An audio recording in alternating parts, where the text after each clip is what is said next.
السلام علیکم۔ آج ہم ایک ایسے موضوع پر بات کر رہے ہیں جو ہمارے دن کا سب سے مصروف ترین حصہ ہوتا ہے۔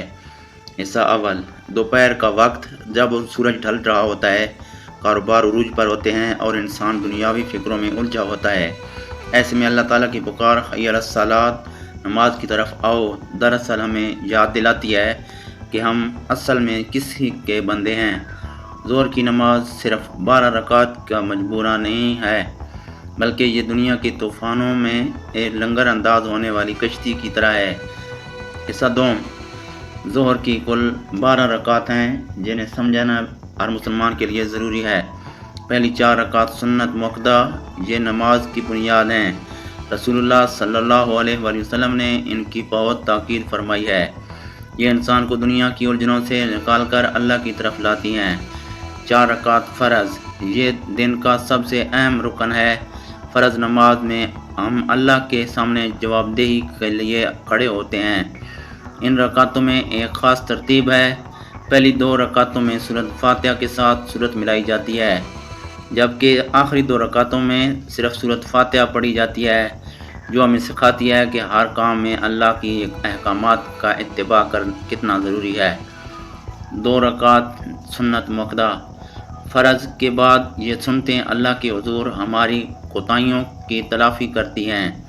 2 رکعت نفل، یہ اضافی قربت کا ذریعہ ہے، جہاں بندہ اپنے رب سے اپنی حاجتیں مانگ سکتا ہے۔ حصہ سوم، نماز کی رکعت تو پڑھ لی جاتی ہیں، لیکن اصلی روح خشوع ہے۔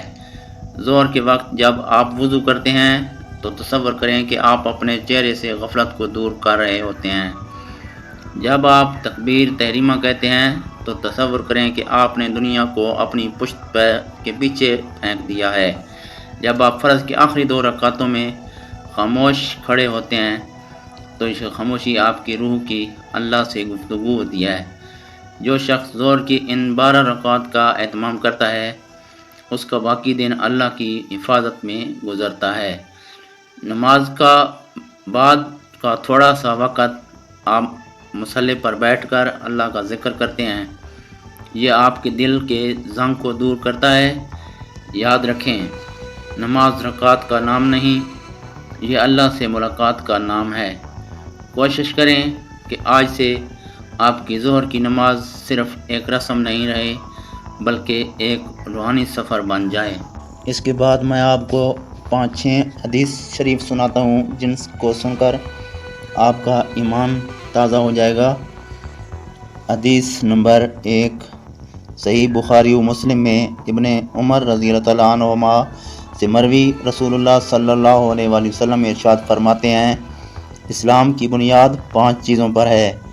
اس امر کی شہادت دینا کہ اللہ کے سوا کوئی سچا معبود نہیں اور محمد صلی اللہ علیہ وآلہ وسلم اس کے خاص بندے اور رسول ہیں، اور نماز قائم کرنا اور زکوٰۃ دینا اور حج کرنا اور ماہ رمضان کا روزہ رکھنا۔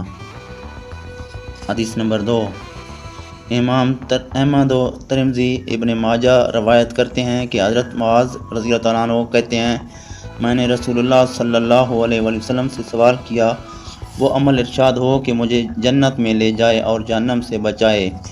فرمایا، اللہ تعالیٰ کی عبادت کر اور اس کے ساتھ کسی کو شریک نہ کر، اور نماز قائم رکھ اور زکوٰۃ دے، اور رمضان کا روزہ رکھ اور بیت اللہ کا حج کر۔ اور اس حدیث میں یہ بھی ہے کہ اسلام کا ستون نماز ہے۔ حدیث نمبر 3، صحیح مسلم میں ابو ہریرہ رضی اللہ تعالیٰ عنہ سے مروی کہ رسول اللہ صلی اللہ علیہ وسلم نے فرمایا، 5 نمازیں اور جمعہ سے جمعہ تک اور رمضان سے رمضان تک ان تمام گناہوں کو مٹا دیتے ہیں جو ان کے درمیان ہوں، جبکہ کبائر سے بچا جائے۔ حدیث نمبر 4، صحیح میں ابو ہریرہ رضی اللہ تعالیٰ عنہ سے مروی کہ حضور صلی اللہ علیہ وسلم نے ارشاد فرمایا، بتاؤ تو کس کے دروازے پر نہر ہو اور وہ اس میں ہر روز 5 بار غسل کرے، کیا اس کے بدن پر میل رہ جائے گی؟ عرض کی نہیں۔ فرمایا، یہی مثال 5 نماز کی ہے، اللہ تعالیٰ ان کے سبب خطاؤں کو محو فرما دیتا ہے۔ حدیث نمبر 5، صحیحین میں ابن مسعود رضی اللہ تعالیٰ عنہ سے مروی کہ ایک صاحب سے ایک گناہ صادر ہوا، حاضر ہو کر عرض کی، اس پر یہ آیت نازل ہوئی، اقم الصلاۃ طرفی النہار وزلفا من اللیل ان الحسنات یذہبن السیئات ذالک ذکری للذاکرین، سورۃ ہود 114 نمبر۔ نماز قائم رکھو دن کے دونوں کناروں اور کچھ رات کے حصوں میں، بے شک نیکیاں برائیوں کو مٹا دیتی ہیں، یہ نصیحت ہے نصیحت ماننے والوں کو۔ انہوں نے عرض کی، یا رسول اللہ صلی اللہ علیہ وسلم، کیا یہ خاص میرے لیے ہے؟ فرمایا، نہیں، میری سب امت کے لیے۔ حدیث نمبر 6 صحیح بخاری اور مسلم میں ہے کہ عبداللہ بن مسعود رضی اللہ تعالیٰ عنہ کہتے ہیں، میں نے رسول اللہ صلی اللہ علیہ وسلم سے سوال کیا، اعمال میں اللہ تعالیٰ کے نزدیک سب سے زیادہ محبوب کیا ہے؟ فرمایا، وقت کے اندر نماز۔ میں نے عرض کی، پھر کیا؟ فرمایا، ماں باپ کے ساتھ نیکی کرنا۔ میں نے عرض کی، پھر کیا؟ فرمایا، راہ خدا میں جہاد۔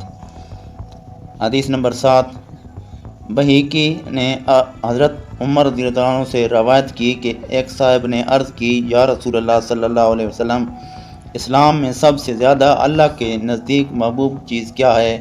فرمایا، وقت میں نماز پڑھنا، اور جس نے نماز چھوڑ دی اس کا کوئی دین نہیں، نماز دین کا ستون ہے۔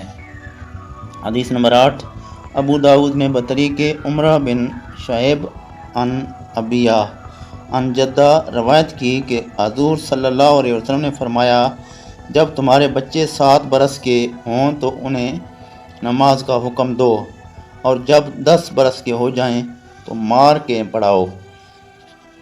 حدیث نمبر 9 امام احمد روایت کرتے ہیں کہ ابو ذر رضی اللہ تعالیٰ عنہ فرماتے ہیں کہ نبی صلی اللہ علیہ وسلم جاڑوں میں باہر تشریف لے گئے، پت جھڑ کا زمانہ تھا، وہ ٹہنیاں پکڑ لیں، پتے گرنے لگے۔ فرمایا، اے ابو ذر، میں نے عرض کی، لبیک یا رسول اللہ صلی اللہ علیہ وسلم۔ فرمایا، بندہ اللہ کے لیے نماز پڑھتا ہے تو اس سے گناہ ایسے گرتے ہیں جیسے اس درخت سے یہ پتے۔